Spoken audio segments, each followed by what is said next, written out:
Hello friends, వాణి రవి తెలుగు భక్తి songs and వరల్డ్కి స్వాగతం. అందరూ ఎలా ఉన్నారండి? అందరూ బాగున్నారా?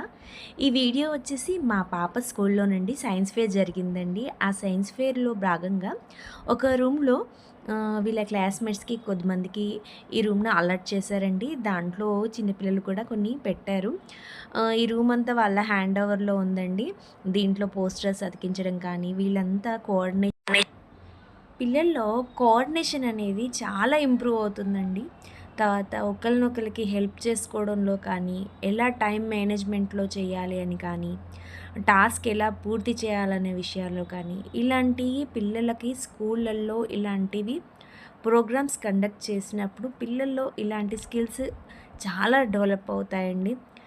వాళ్ళని చూస్తుంటే మన పిల్లలేనా అని అనిపించే విధంగా ఉంటుందండి. చిన్న చిన్న పిల్లలు ఇంట్లో ప్రతిదానికి మారం చేసే పిల్లలు కూడా ఇక్కడ సిన్సియర్గా నిలబడి వాళ్ళకిచ్చిన ప్రాజెక్ట్ గురించి చెప్పడానికి కానీ, వాళ్ళు చేసింది చూపించడానికి కానీ ఎంత ఉత్సాహం కనబరుస్తారంటే వాళ్ళలో చాలా చాలా చాలా విషయాలు మనం కూడా నేర్చుకోవాలండి.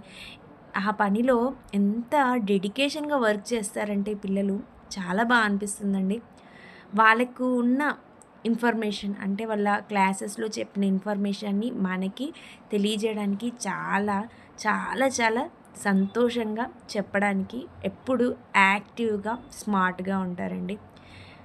మరి ఈరోజు ఈ వీడియోలో మా పాప చేసిన సైన్స్ ఫేర్లో ప్రాజెక్ట్ గురించి ఎక్స్ప్లెయిన్ చేస్తారు వాళ్ళ friends. The space station, our project is a layer of atmosphere. Atmosphere is nothing but a layer of gases surrounding the Earth. There are 5 layers in atmosphere: troposphere, stratosphere, mesosphere, thermosphere, exosphere. Troposphere is the lowermost layer of the atmosphere.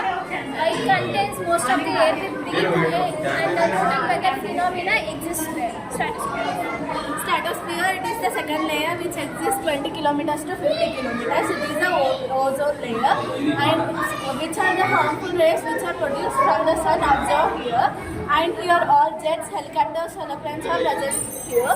Third is mesosphere, which exists 50 kilometers to 85 kilometers. All meteors are present here, and it is the coldest zone because here density will be high. And thermosphere. Thermosphere is 85 kilometers to 600 kilometers. Here it is very hot region because of solar radiation. So it was very hot region. Exosphere is also very hot region. It is merged with the space. It is the outermost layer of the Earth. It is exosphere. It is 600 kilometers to 10,000 kilometers. Thank you.